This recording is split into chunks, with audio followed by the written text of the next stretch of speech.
The red dust of the Harmattan wind blew gently across the narrow streets of Makoko, a vibrant slum settlement floating partly on stilts and partly on hope. The rhythmic sound of children's laughter rose from the wooden planks that served as bridges between shacks. Mothers balanced pans of fried puff-puff on their heads while men argued over cards and bottles of Origin bitters under raffia-covered sheds. Among the maze of canoes and homes, a striking presence appeared one Tuesday afternoon, a white woman. Her name was Claire Thornton, a 37-year-old anthropologist and writer from Birmingham, England. She had flown into Nigeria for a research project focusing on resilience and resourcefulness in urban African slums. But what had begun as academic interest soon became something far deeper. Claire had an air of grace, sun hat perched atop her golden curls, her skin flushed by the African sun, and a notebook never far from her grasp. But the locals watched, her with a blend of curiosity and suspicion. Not many Oyibos came to Makoko without a camera crew or a savior complex. She had neither. One day, while returning from her interview with Mama Eve, a 68-year-old herbalist who claimed to cure infertility using fish bones and cowrie chants, Claire passed the run-down shack behind the fish market. It was there that she saw him. He was unlike any of the men she'd encountered so far. Tall, lean, with skin the color of roasted chestnuts and eyes like burning coal. His beard was thick but neatly shaped, and he wore a shirt with more holes than fabric. He sat on a stack of tires, carving a piece of mahogany with a blade so sharp and precise it sliced through the wood like butter. "Excuse me," Claire said, softly. He looked up slowly, eyes narrowing slightly as if bracing for judgment. But instead, she smiled. "I've never seen someone carve with such detail. What are you making?" He looked at her, silent for a long moment. Then he spoke in English with a deep baritone voice that carried the weight of forgotten books and broken dreams. "A stool," he said, "for sitting and for waiting." Claire blinked. "Waiting for what?" He didn't answer. His name was Tajudeen, but most people simply called him Taj, a once promising sculptor who had studied fine arts at Ahmadu Bello University before life dragged him down a path of loss, betrayal, and eventually homelessness. He now lived in that shack behind the market, surviving off odd jobs and selling carved trinkets to tourists. That first conversation lingered in Claire's mind long after she returned to her modest guest house that night. There was a loneliness in Taj's eyes that mirrored something inside her too. She began visiting him daily. Sometimes she'd bring him boiled corn or akara, and they would sit in silence as he worked. Other times they spoke about wood, about art, about loss. Claire learned that his wife had died in childbirth 5 years ago, and he'd never been the same. No family, no home, just his blade and his art. But Taj, despite his current state, carved with a discipline and elegance that hinted at greatness. One rainy morning, after finding him sleeping under a nylon tarp because his roof had caved in, Claire made a decision. "I have an empty bungalow in Surulere," she said, her voice trembling slightly. "Come stay there. You can carve in peace. It's safer." Taj studied her carefully. "Why?" he asked. She swallowed. "Because you deserve more than wet cardboard. And maybe because I need company too." He didn't answer immediately. But the next morning, she found him waiting by the junction with nothing but a rucksack, his carving knife, and a folded piece of wood shaped like a heart. Claire Thornton's bungalow in Surulere was the kind of home that looked borrowed. Though she had rented it for the duration of her research, the lace curtains, framed prints of baobab trees, and clean concrete floors looked like the attempts of a foreigner trying to fit into a place that would never quite belong to her. Yet, now it held something it had never known, a presence. Taj stood in the center of the living room, his tall figure unmoving, his sharp eyes absorbing every corner of the room. He didn't sit, he didn't speak, he simply studied. Claire observed him from the kitchen doorway, a glass of Zobo in her hand and uncertainty in her chest.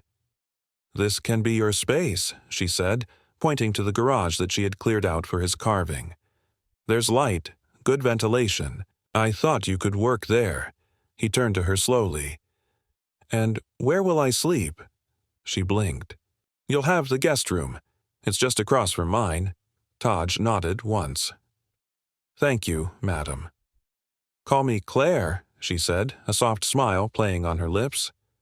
The first few days passed like a slow tide. Taj was quiet but respectful, rising early to sweep the compound and fetch water even though Claire had a tap. In the garage, he worked for hours with intense concentration, the rasp of his blade against wood echoing through the walls like a strange kind of music. Claire would watch from the kitchen window.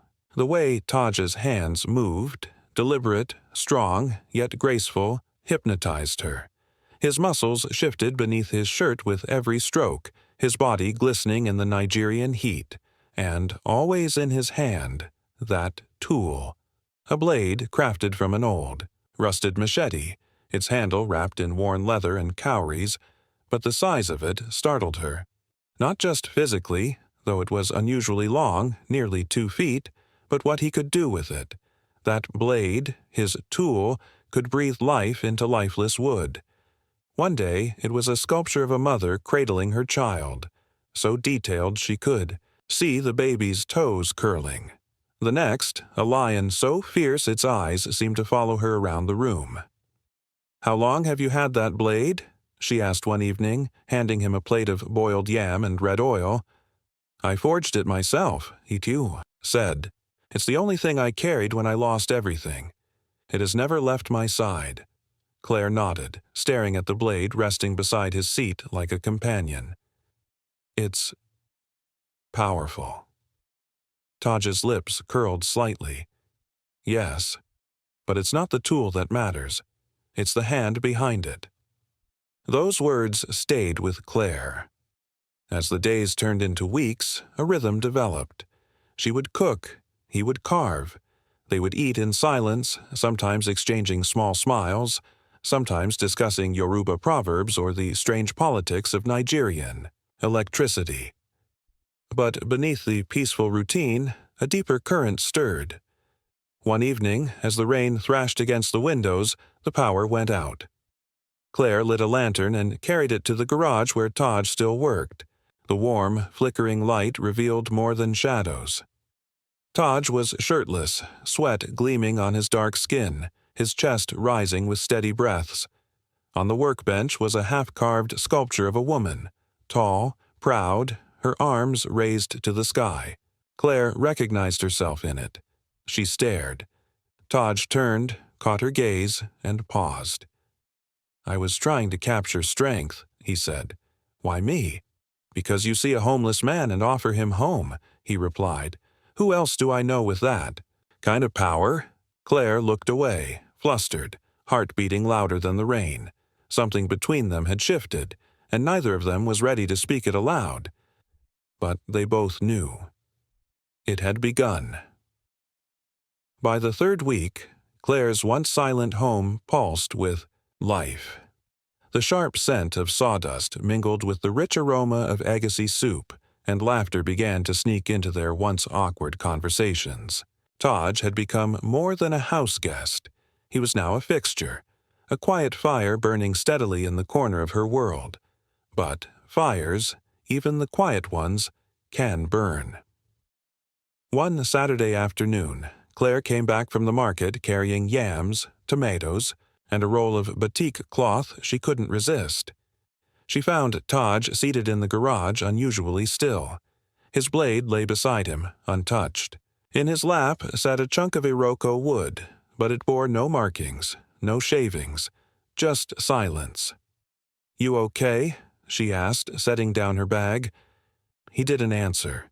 She walked closer and saw that his left hand was trembling. A deep cut ran across his palm, blood thick and drying. Claire gasped. "Oh my God, Taj, what happened?"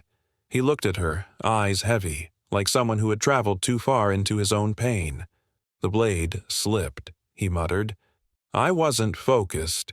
Claire dashed into the house and returned with her first aid kit. She knelt before him, carefully wiping the blood, cleaning the wound with iodine and wrapping it with gauze. You shouldn't work like this, she scolded, her voice soft but firm. You're pushing yourself too hard. Taj chuckled dryly. A man who has nothing must keep working, even if his hands bleed. She looked up at him, anger and pity flaring inside her. You're not nothing, Taj. You're not invisible here. His eyes met hers, and something broke open between them. Why do you care so much? He whispered. The question hung in the air like incense. Claire hesitated, then reached out and gently touched his face.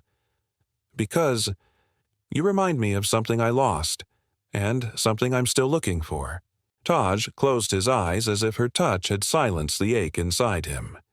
That evening, Claire invited him into the main house for dinner, a proper dinner with jazz playing low, 2 candles flickering on the dining table, and her wearing a flowing Ankara dress that hugged her hips. Taj noticed everything, even if he said nothing. The dress, the scent of vanilla, the way her hand brushed his as she passed the cutlery. After the meal, as they sat outside beneath the mango tree, sipping palm wine and staring at the stars, Taj finally spoke. When I was a boy, my grandfather told me that wood speaks. He said, if you listen, it will tell you what it wants to become. Claire smiled. And what do you hear now? He turned to her slowly. I hear a woman whose heart is carved with loneliness, and a man who wants to be the one to smooth its edges. Claire's breath caught in her throat. Then she laughed softly, deflecting the intensity. You sound like one of those Lagos poets at Bogobiri. But Taj didn't smile. He reached for something beside his seat. It was a carving. Of her. Nude, powerful, standing in a pool of rising waves, arms spread wide like wings. Claire's jaw dropped. Taj. I call it Obenrin Alagbara, he said. The strong woman. Her fingers ran over the curves of the wood, speechless. It was beautiful, but more than that, it was intimate. No man had ever seen her like that. Not even the ones she'd dated. Certainly not any who had truly understood her soul. And it had been made with his tool, his blade so precise it had carved not just her body, but her essence. She looked at him again, this time not with curiosity, but awe. He wasn't just a sculptor, he was a mirror, reflecting what others missed. And in that moment, Claire knew she had crossed a line. She wasn't just helping a homeless man anymore. She was falling. The next morning, a thick silence hung in the bungalow. Not the peaceful kind they had grown used to, but one heavy with uncertainty, of boundaries crossed, of emotions exposed. Claire sat in the living room, the sculpture of Obenrin Alagbara cradled on her lap.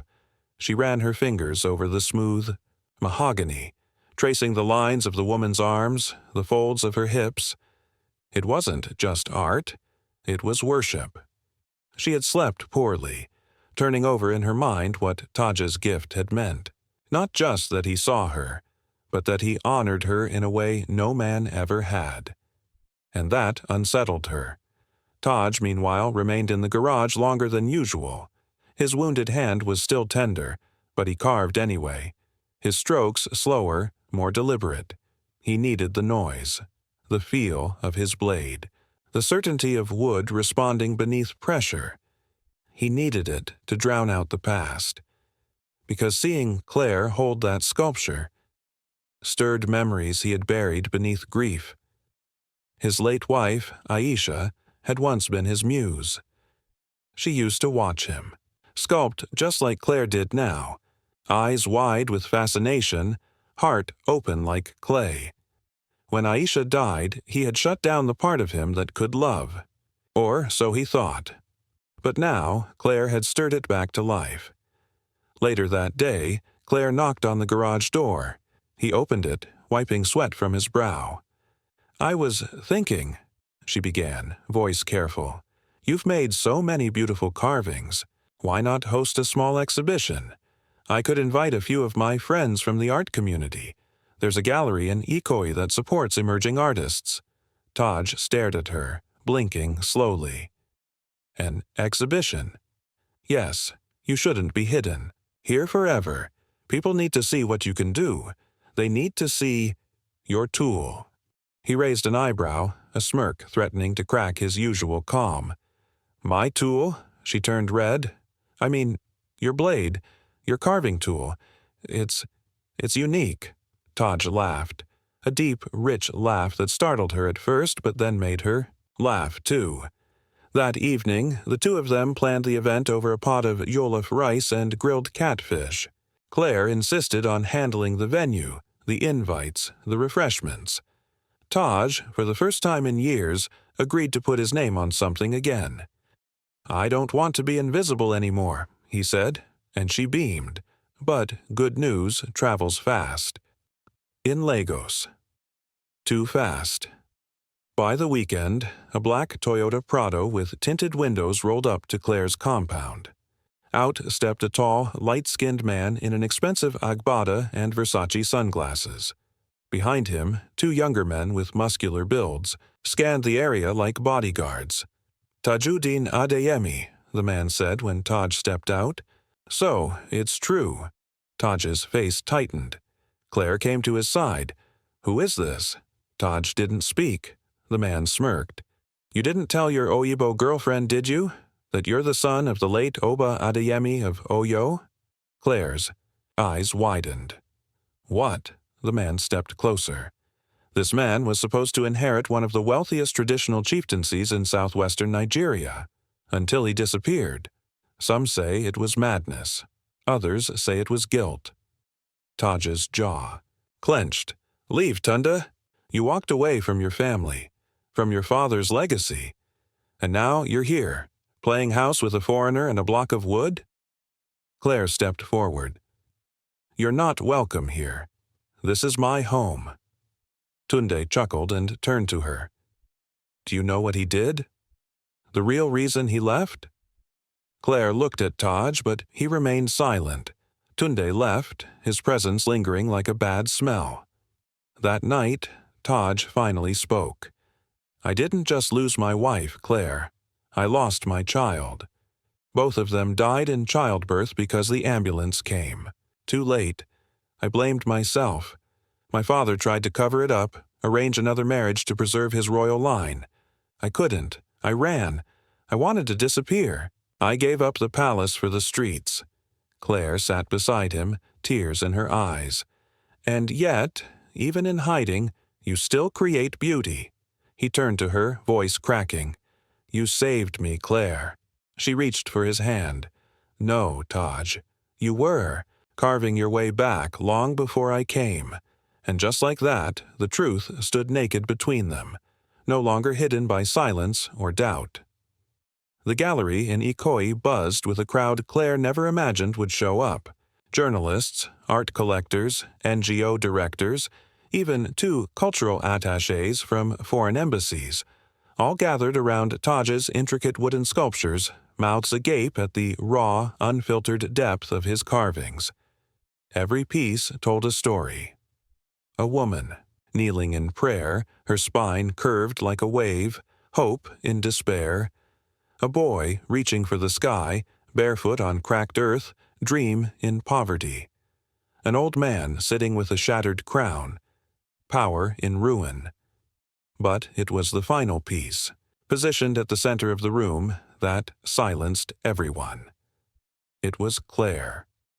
Not the Claire they saw in lace dresses and silk blouses, but the Claire Taj knew. Hair wild, arms stretched in surrender, a tear rolling from one eye. The sculpture was titled, "The Stranger Who Stayed." As people whispered and took photos, Taj stood in the corner, watching it all. He was dressed in a tailored agbada, borrowed from one of Claire's Yoruba friends. His beard was trimmed, and for the first time in years, he looked like who he once was, a man of dignity. Claire approached him quietly. "You've taken their breath away." He turned to her, a soft smile breaking across his face. "I only carved what was already true, but not everyone in the crowd came to admire." Tunde was back, this time with a journalist and a sly grin. "You can run from your crown, Tajudeen, but not from your bloodline. The people will want answers." Taj's smile faded. "What people? The ones who let my wife bleed out while they counted palace votes? Or the elders who told me to replace her as if she was furniture?" Claire stepped between them. "This is his night. You don't get to soil it." Tunde narrowed his eyes at her. "You think he loves you, Oyibo? He's grieving. You're a placeholder." Taj's jaw tightened. "Stop." "No," Claire said, staring Tunde down. "Let him talk. Let every toxic man spit his last drop of poison, because when they're done, he'll still be here, standing, creating, healing." Gasps rippled through the nearby crowd. Tunde scoffed and walked away, his power wilted by public shame. Later that evening, as the guests dispersed and the gallery lights dimmed, Claire and Taj remained in the center of the room. Alone. "You never answered him," Claire whispered. "Do you love me?" Taj looked at her for a long time. Then, slowly, he reached into the breast pocket of his agbada and brought out a small, finely carved item. It was a pendant. A miniature sculpture of two hands, one dark, one light, holding, a chisel together. "I don't just love you," he said. "I am carving a life with you." Claire took the pendant, fingers trembling. "You and that tool of yours." Taj smiled. "You mean the one that changed everything?" She laughed, softly, wiping a tear. "Yes, that one." Then she stepped forward, wrapped her arms around him and whispered, "Take me home." The weeks following the exhibition brought a cascade of attention. Art magazines from across Africa and Europe wanted interviews with the mysterious sculptor, who lived off-grid with a foreign woman. The tale of "The Stranger Who Stayed" began to trend on Twitter Nigeria. Even Al Jazeera Africa sent a camera crew to Claire's compound. But as fame knocked louder, Taj grew quieter. Every accolade brought whispers of his royal heritage. Every offer came with strings. "We'll fund your studio, but you must return to your father's name. We'll take you global, but we want a story of royalty, not street survival." Taj didn't want that. He wanted the silence of the garage, the scrape of wood yielding under his blade, the peace of knowing someone loved him for who he became, not for what he once was, and that someone was Claire. One evening, while the sun dipped behind the banana trees in her backyard, Claire set down 2 cups of ginger tea and said gently, "We need to talk." Taj looked up from his sketch pad, wary. "What's wrong?" "Nothing's wrong," she said, "but everything's changing." She paused, measuring her words. "There's a curator in Johannesburg. She wants to host a solo exhibition for you. Flights, hotel, full coverage." He blinked. "You already said no?" Claire hesitated. "I didn't say anything. I thought, it should be your decision." Taj's jaw flexed. He stood, pacing the floor slowly. "I ran from palaces and politics, from being someone they wanted me to be. I don't want that again." Claire stood too. "But what if this time? It's on your terms." Silence. Then, softly, she added, "Taj, your tool. It's bigger than this garage. It's bigger than Lagos. Your blade carves truth. People need that." He turned, looked at her, eyes stormy. "What if I lose myself again?" She stepped close. "Then let me hold the pieces until you find yourself." They stood there, forehead to forehead, breaths mingling. "You're afraid," she whispered. He nodded. "Yes. So was I, when I first saw you sleeping in that corner of my veranda. But I chose you." Taj pulled her into his arms. "Then maybe it's time I choose me, too." That night, as they lay together, his scarred hand wrapped around Hers. Claire asked the question she had never dared speak aloud. If you had the chance to go back, to be prince again, would you? Taj kissed her forehead, then whispered against her skin, "No, because I found my kingdom in you." Months passed like whispered prayers. The Johannesburg exhibition came and went, and with it, the last of Tajudeen's anonymity. His sculptures sold out within hours. Critics called his work the heartbeat of Africa carved in wood. Claire stood beside him as he gave interviews, answered questions, and bowed beneath the gallery lights, not as a prince, but as an artist, who had carved his soul bare. But fame, like fire, demanded fuel. By the end of the year, offers flooded in, from France, the U.S., Ghana. With each one, Claire saw the weight press deeper into Taj's shoulders. Her once serene sculptor now paced at night, his fingers twitching even in sleep, haunted by a single fear. Would he lose himself again? One evening, as they returned from a gallery dinner in Victoria Island, Taj asked her to walk with him, not home, but to a place she hadn't seen before. They drove in silence, through winding roads and narrow lanes, until they reached a crumbling estate outside Ibadan. The gates were rusted, but the crest on them was unmistakable, a crowned lion, the symbol of the Adeyemi dynasty. "This was my home," Taj said quietly, staring at the darkened windows, "where my father taught me that strength was silence, that love was weakness, that a man without a legacy was dust." Claire took his hand. "And do you still believe that?" He turned to her. "I believed it. Until I met you." They walked through the grounds, past the broken statues and vines, until they reached an old mango tree. Beneath it, a small, weather-worn bench still stood. "This is where I proposed to Aisha," he said, "and where I swore I'd never love again." Claire stood still. "And yet," he continued, voice trembling, "the day I carved you into mahogany, I realized I had broken that vow. Because you, Claire, you are the chisel that set me free." Tears streamed down her face. Taj reached into the leather bag slung over his shoulder and pulled out something wrapped in kente cloth. Slowly, reverently, he unwrapped it. A sculpture. Not wood this time, but marble. It was the largest he had ever made. A woman standing tall, barefoot, arms stretched wide, one hand holding a child, the other holding a carving blade. Her hair was braided like Yoruba royalty. Her face, unmistakably, Claire's. He placed it on the old bench and whispered, "This is my final piece." Claire gasped. "Why?" "Because I no longer need to carve to be seen. I am no longer invisible." She looked at him, her voice small. "What now?" Taji smiled. "Now, we build." 6 months later, a small art school opened in the heart of Lagos. Omo Tele Carving Academy.